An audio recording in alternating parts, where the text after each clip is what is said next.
Hello, I will talk about the chess game. Chess is an abstract strategic board game and a sport designed for two players. It is one of the most common and complex games existing in human culture. Estimates of the number of legal states in chess range from 2 to the power 43 to 10 to the power to 43 to 10 to the power of 120. The game is accepted worldwide as both as a hobby and a competitive sport. A person who plays chess professionally is called a chess player.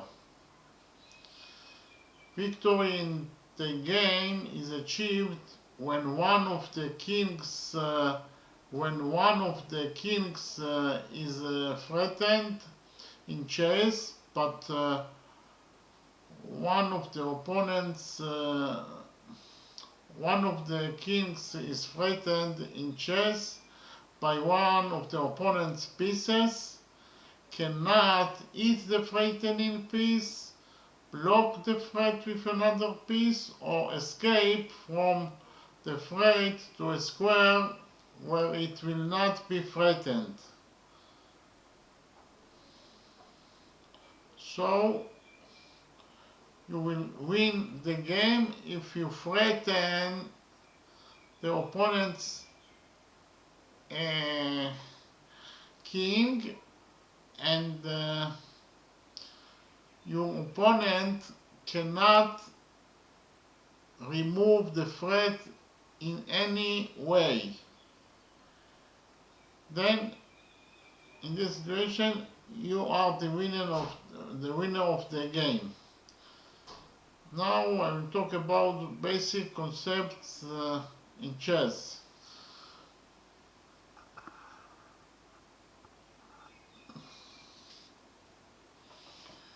The chessboard is divided into 64 squares with 8 rows numbered from 1 to 8. So we relate only to the numbers that are in the right side of the board and to the letters here, and we don't relate to the numbers here and to the letters here. Okay, so the rows are from one numbered from 1 to 8. This is the first row, the second row, the third row until the 8th row. Okay, and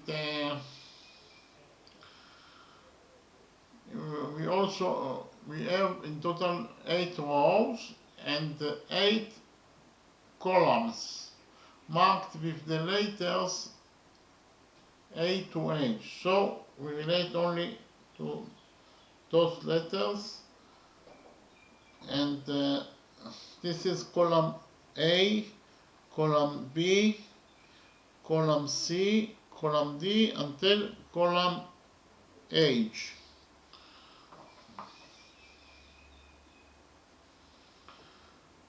The squares are painted black and white alternately, or in general a light color and a dark color.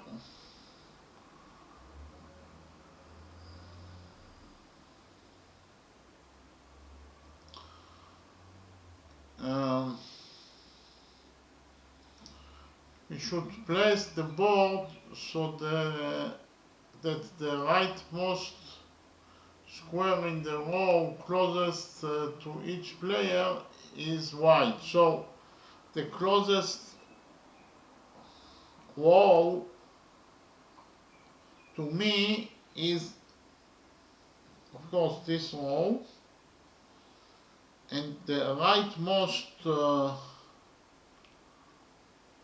square in the first row is white. Okay, so in this way we know that we placed the board correctly. Now I will talk about the arrangement of the tools. We should place the tools on the board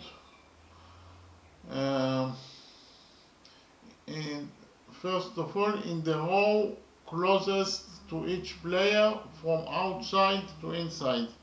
So the row the closest to me is the first row, row number 1.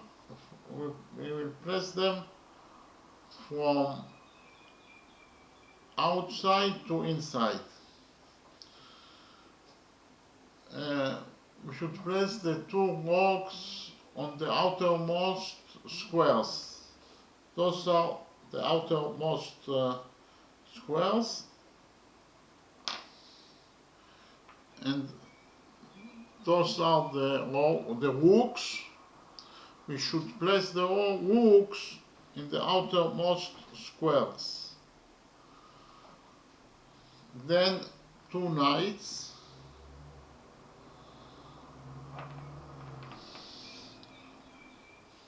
Those are the knights, and we should place them here. After that we should place the bishops. Those are the bishops. We should place them here.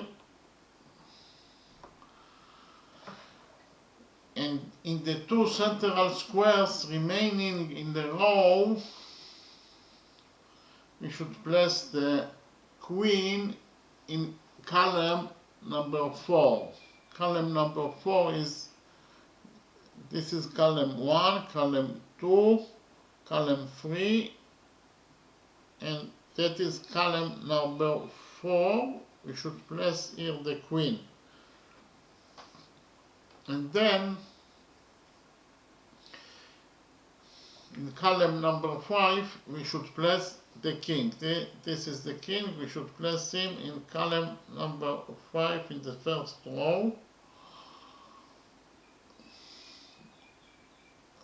I should also mention that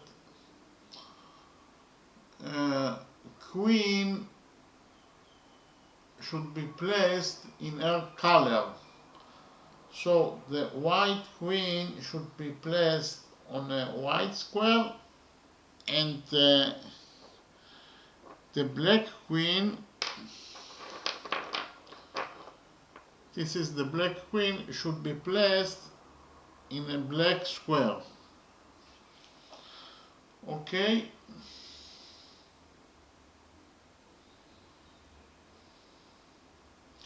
In the second row of each side, we should place the pawns for the entire width of the row. So in the second row of the white side, we should place the pawns. This is the pawn. We should place all the pawns in the second row, and in the black side we should place all the black pawns in the 7th row here. Okay.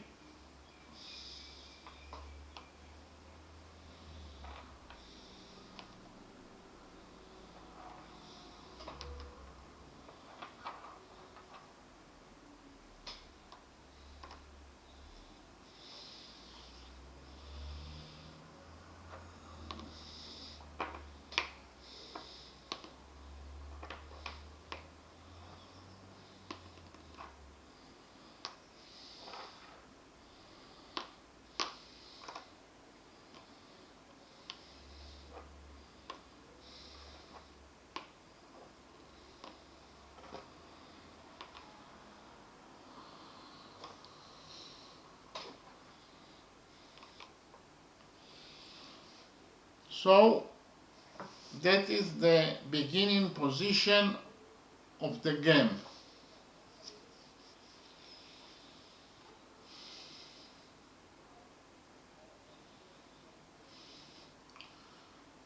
Now I will talk about the characteristics of the tools.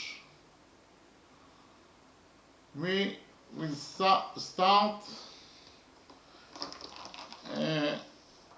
to talk about the most important tool in the game of the chess. That is, of course, the king.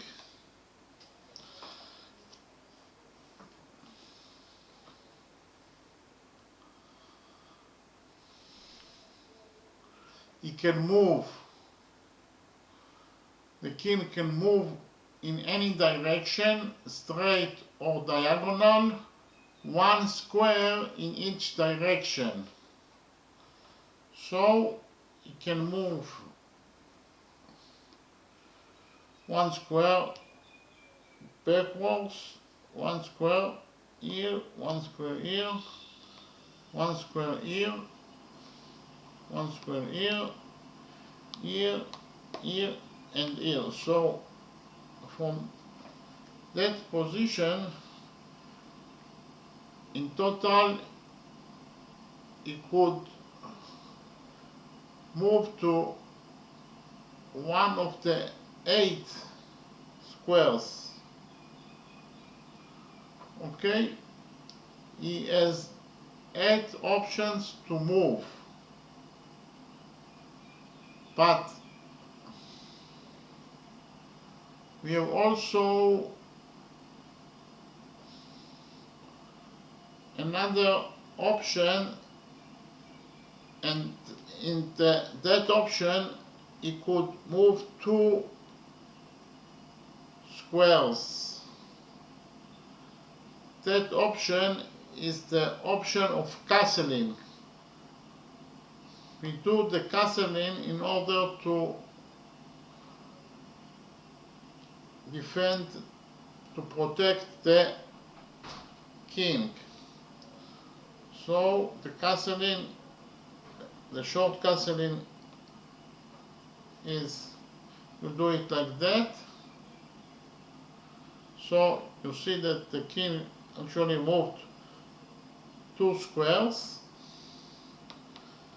and in the low castling you do it like that. He also moved 2 squares. The king moved 2 squares. So when the king is in a chess position, that is in a position where the opponent can eat him, in the next turn the threatened player must change this position by moving the king or by blocking the attack line of the threatening piece, or by beating the threatening piece. Okay, so the first rule in chess is that when your king is threatened, you must either move the queen to a square that it will not be threatened in the new square, or the other option is to block the attack line of the threatening piece, and the last option is you also can beat the threatening piece or eat the threatening piece. That is the first rule of check position. Okay, in order to win the game, the player must reach a position where his opponent cannot rescue his king from the threat of chess, eat the threatening piece, or block the threat with his own piece. So you will win on the chess game if you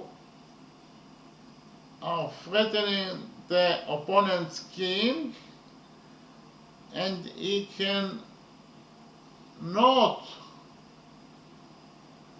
block the threatening by blocking the attack line of the threatening piece. He cannot eat the threatening piece, and also he cannot move the king to another square that it is not threatened anymore. In that situation, you are the winner of the game. This state is called mat.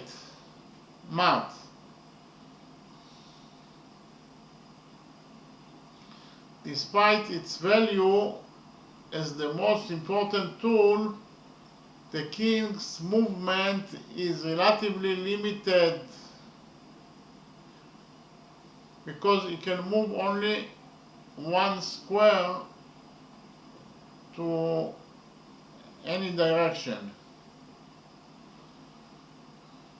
except for the castling, of course, but usually he can move only one square.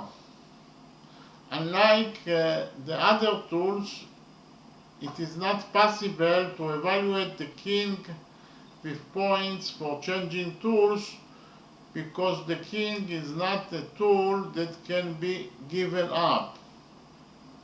So the first rule in chess is that you cannot give up on your king. You cannot give up your king.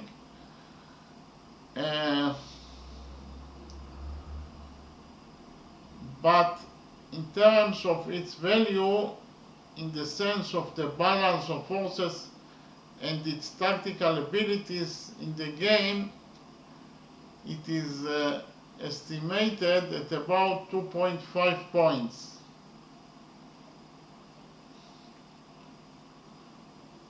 Because the king has limited range offensive ability, can move, as I already said, only one slot in each direction. This ability is manifested mainly in advanced stages of the game when there are not many tools left on the board. On the same scale, the rook is, this is the rook that is valued on 5 points, at 5 points. The knight is valued at 3 points, and the bishop is valued also at 3 points. This is the bishop that is valued on 3 points.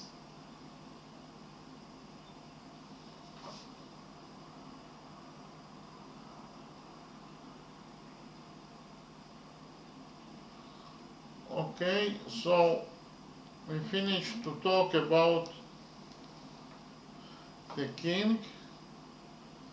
Now we will talk about the queen. This is the queen. Queen is the most powerful tool on the board. Its advantage is in the flexibility of its movement, since it can move in any straight line, any straight column, or any straight row any straight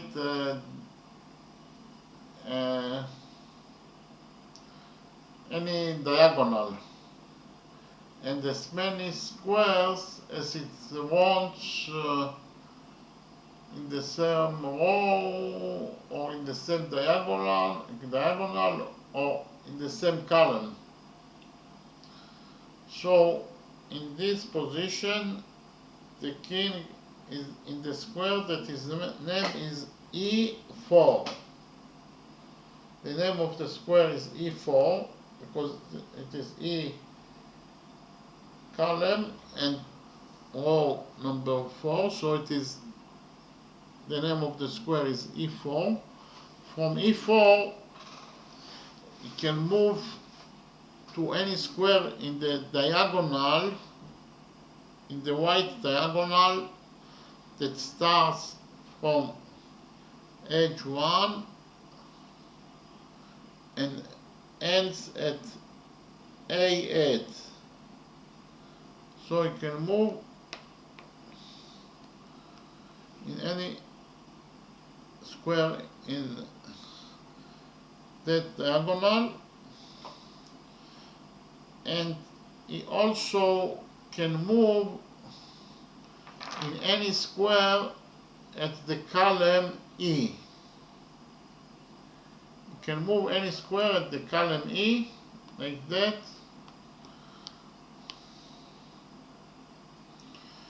And he also can move in any square at the row number 4.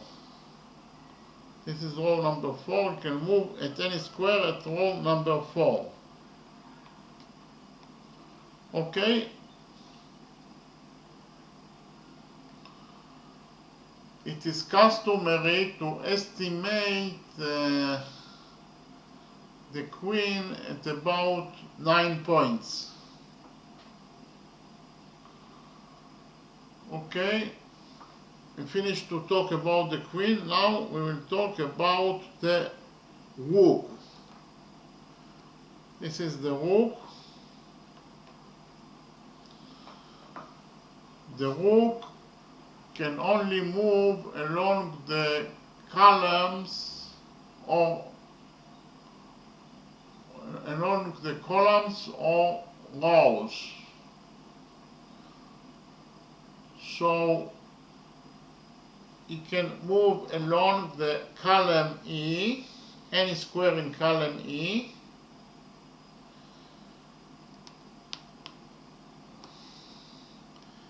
and they also can move in any square on row number 4.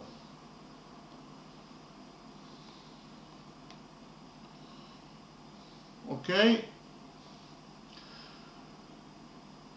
The rook can only, the rooks are usually more effective when they support each other and work as a pair. A special rule was assigned to the rook in the protection of the king during the castling. So as I have already mentioned, you can do the short castling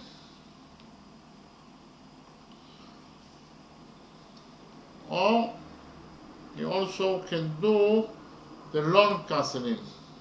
This is the long castling. So it is customary to estimate the rook at about 5 points. Okay? Now I will talk about the bishop. This is the bishop. The bishop can only move diagonally. So that bishop can only move in any square on the diagonal that starts from G1 and ends in A7. like that.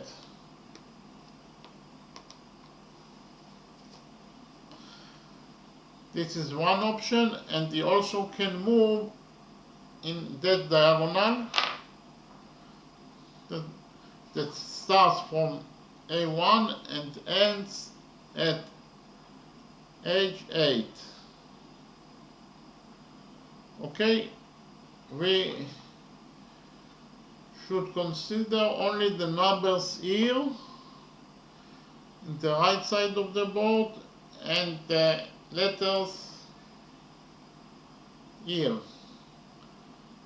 We don't consider the numbers here and the letters here. Okay.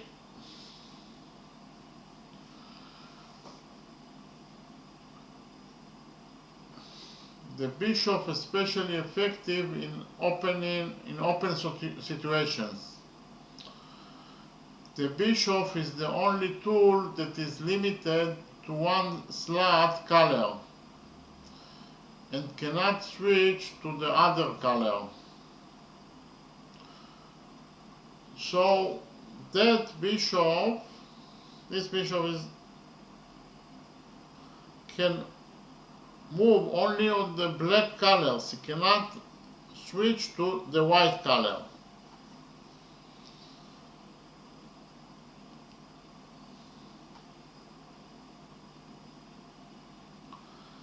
The two existing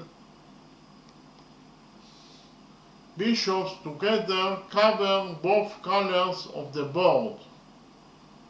So that bishop covers the white squares, and this bishop covers the black squares.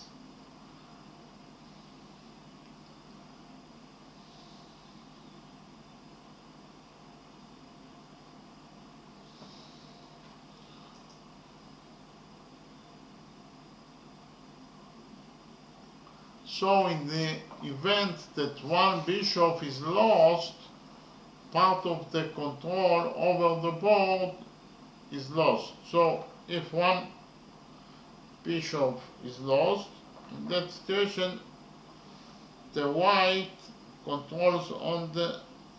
bishop controls only on the black squares of the board. So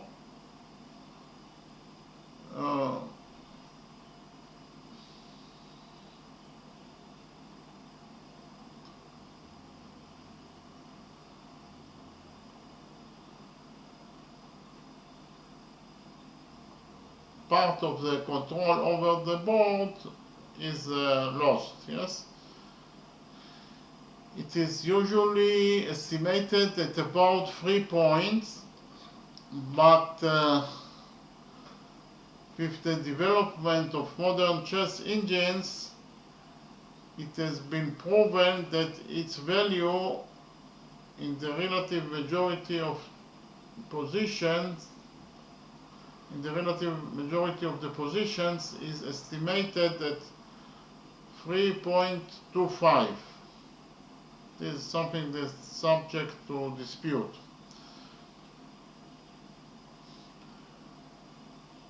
There is also a slight advantage to the player who has two bishops against knight and bishop, or against two knights. So if, for example, the white side has two bishops,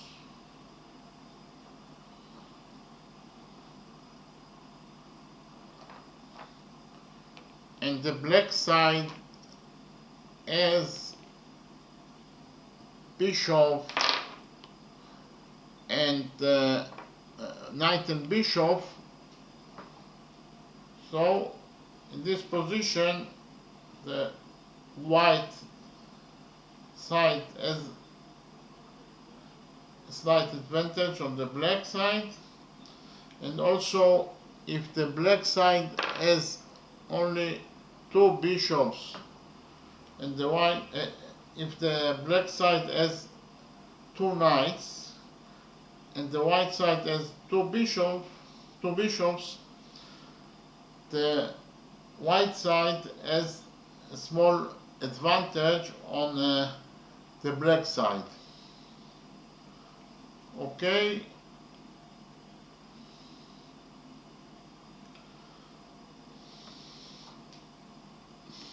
The next tool is the knight.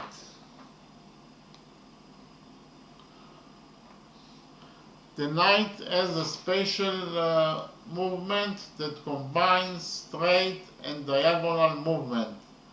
Alternatively, its movement can be described as the letter L rotated in different directions.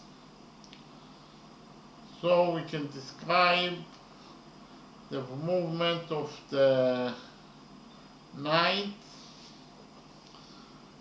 as, for example, you can do 2 steps down and 1 step to the right side. So in total he moved from here to there, to here. Or you can also do 2 steps down and 1 step to the left side, like that. Or you can do 2 steps to the right side and 1 step down. So you can move like that. Or you can do 2 steps to the right side and 1 step up, like that. Or you can do 2 steps to the left side and 1 step down, like that. Or 2 steps to the left side and 1 step up. Or you can do 2 steps up and 1 step to the right side. Or you can do 2 steps up and 1 step to the left side. So in total, in this situation, the white knight can move to 8 different squares. That is 1, 2, 3, 4, 5, 6, 7, and 8. Okay.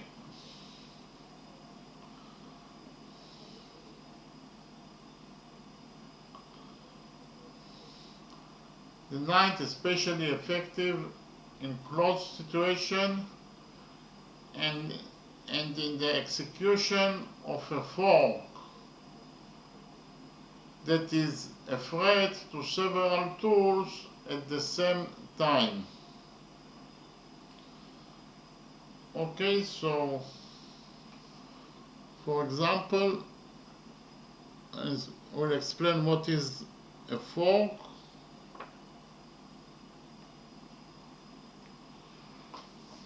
In this situation, the white knight actually makes a fork on the black side because he can eat the rook, the black rook,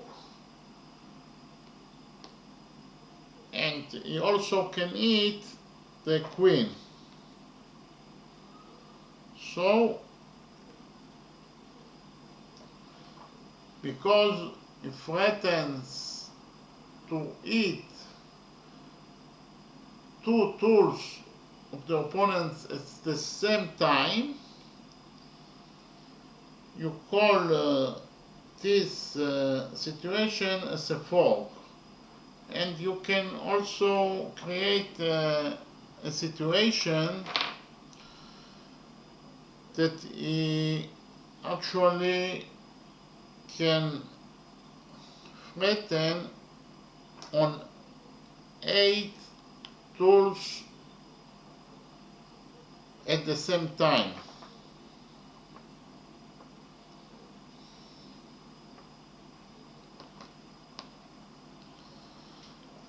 in that situation, the white knight threatens all the black tools that are on the board. He threatens to eat the rooks, he threatens to eat the knight, he threatens to eat the pawn, he threatens to eat the queen, he threatens to eat the pawn, that pawn and also that pawn and that pawn. So he threatens all the black tools that on the board. Okay?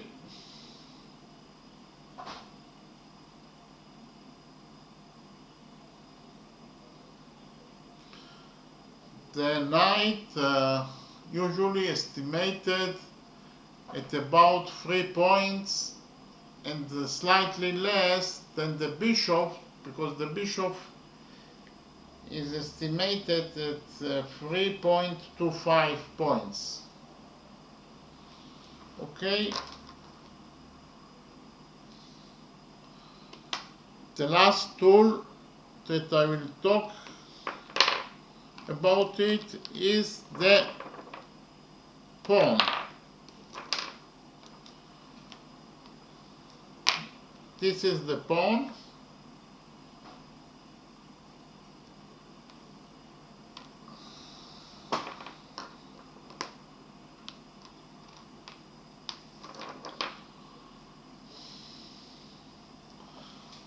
Pawn is the last in the hierarchy and the most limited in its movement.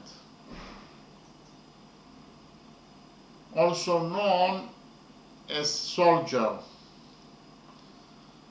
The pawn can only move one square at a time and only in one direction. The direction is forward. Forward, that is to say the opposite direction to the side of the board where it starts. Okay? So if I am the white player, I can move my pawn only forward. That is the forward direction. Okay? I cannot move the pawn here because it is illegal move, because it is backwards. You can move only forward. And from the black's point of view, the forward direction is the opposite direction. Okay? That is a legal move, and that move is an illegal move because the pawns can move only forward.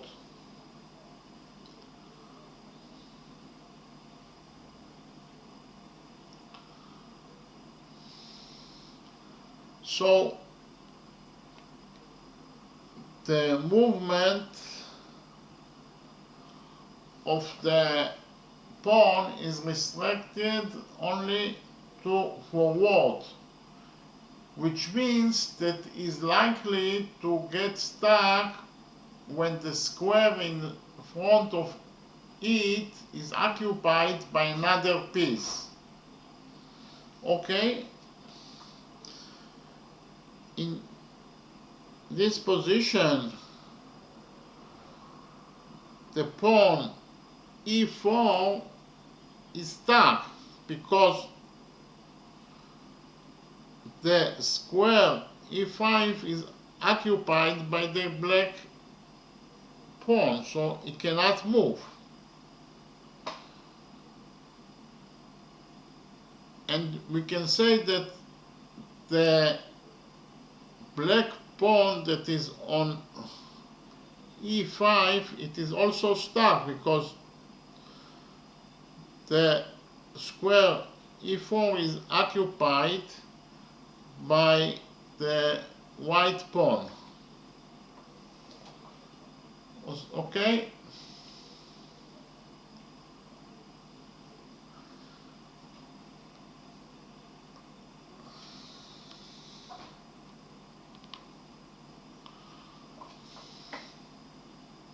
During the first move of the pawn, and only during this, it can move 2 squares forward or 1 square according to the player's will. Okay?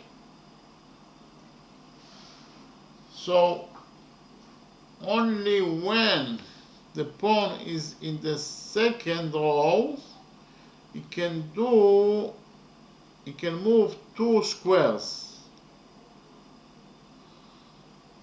Okay? It is from the white side, from the point of view of the white, and the black pawn can move from the 7th row 2 squares. Okay? So when the white pawn is on the second row, it can move 2 squares or 1 square. When the black pawns are on the 7th row, they can move 2 squares or 1 square. 2 squares or 1 square. It is according to the choice of the player.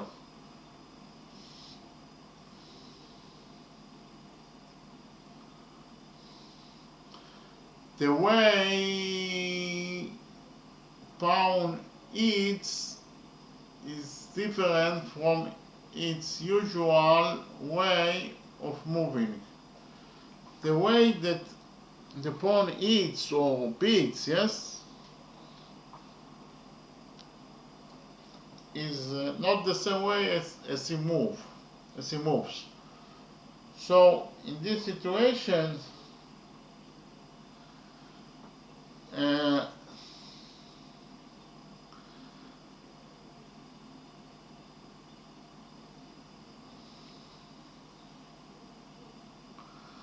by moving 1 square diagonally only in the direction of his progress. So he can eat, the pawn on e4 can eat that pawn in this way. That is the way that the pawn eats or beats the opponent's tool.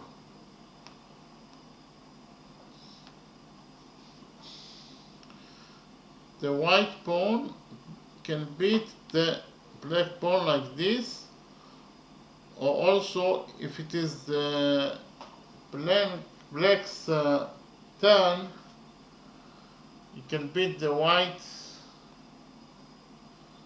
pawn like this, or you can also eat the white pawn like this. So that is the way that the pawn beats or eats. It is the same thing.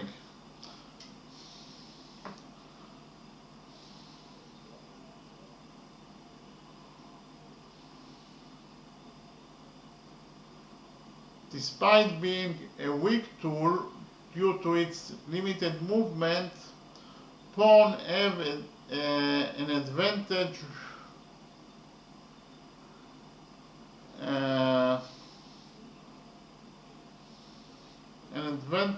over the other pieces if it reaches the last row of the board. It becomes any other piece except for the king of the same color, according to the player's choice, even if the chosen piece has not yet left the game. So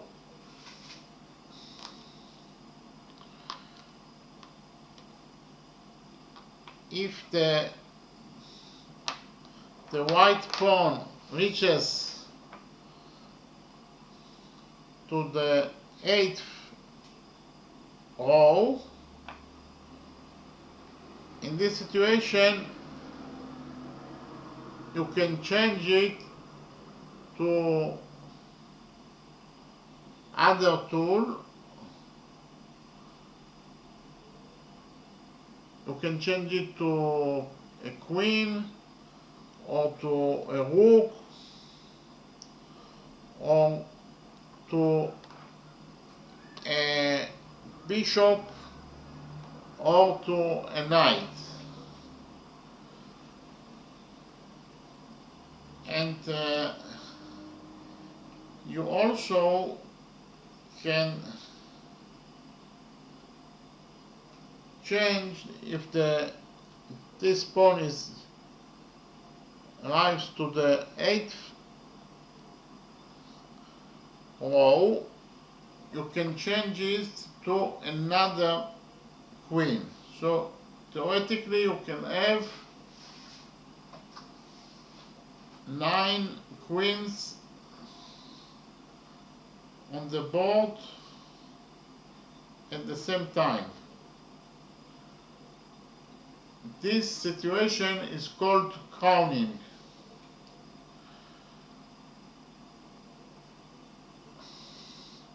In the same way, if the black pawn reaches to the first row, it can become a queen or a rook or a bishop or a knight. Okay, it is the same rule, of course, to the black. When it arrives to the first row, then you can change it to whatever tool you want, except for the king, of course. You cannot have in the game 2 black kings or 2 white kings, of course.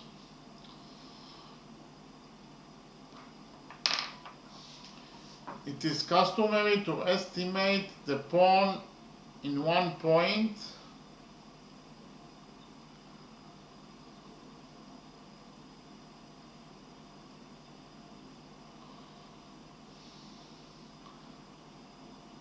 Now I will talk about the last rule in chess that is called en passant.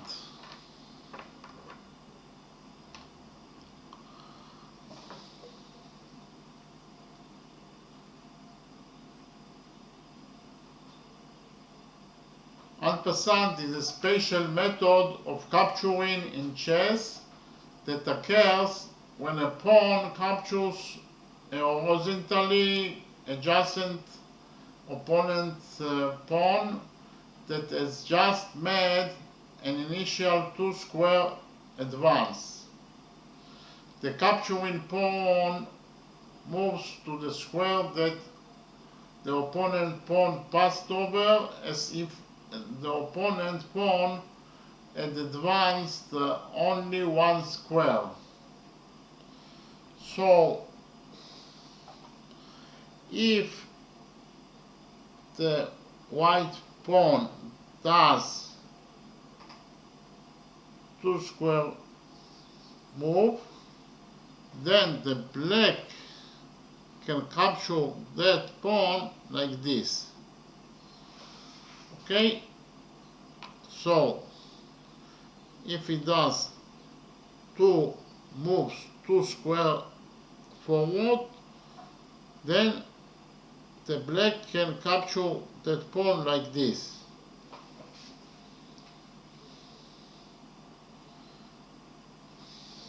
Okay? That rule is en passant rule. The rule ensures that a pawn cannot use its 2-square move to safely skip past an opponent pawn. Okay, thank you very much.